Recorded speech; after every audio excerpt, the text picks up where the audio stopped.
Ahojte, teraz vám ukážem, ako sa počítajú asymptoty funkcie. V zadanej funkcii najskôr určím definičný obor.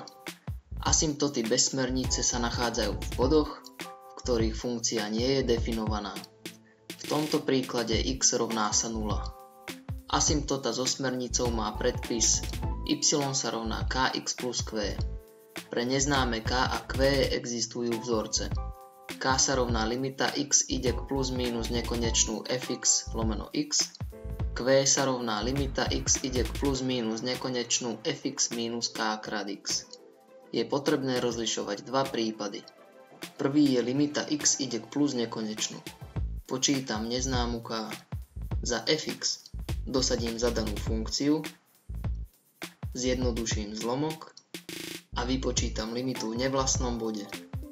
Neznámu q vypočítam tak, že za fx dosadím zadanú funkciu a za k vypočítanú hodnotu.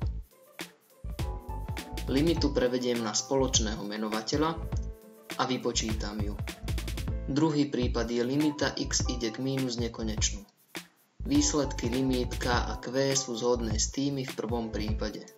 Vypočítané hodnoty dosadím do rovnice pre asymptotu so smernicou.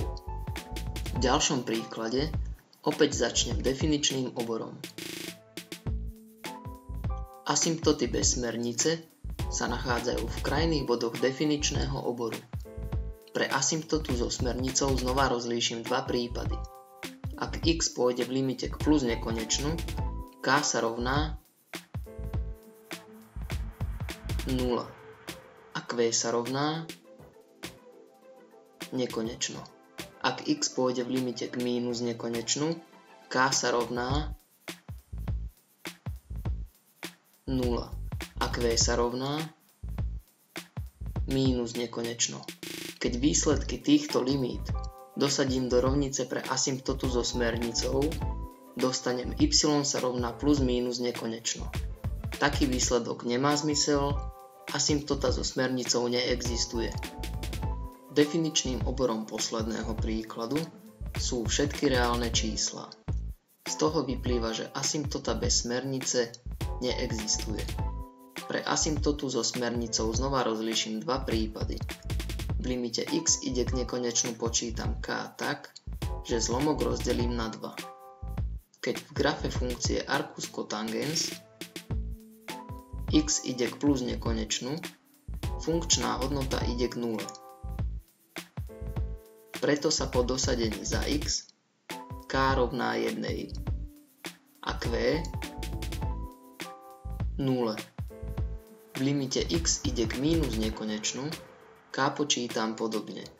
Keď v grafe funkcie arcus cotangens x ide do mínus nekonečna, funkčná hodnota sa približuje k pi. Preto sa po dosadení za x k rovná 1 a q 2pi. Vypočítané hodnoty limít dosadím do rovnice asymptoty so smernicou.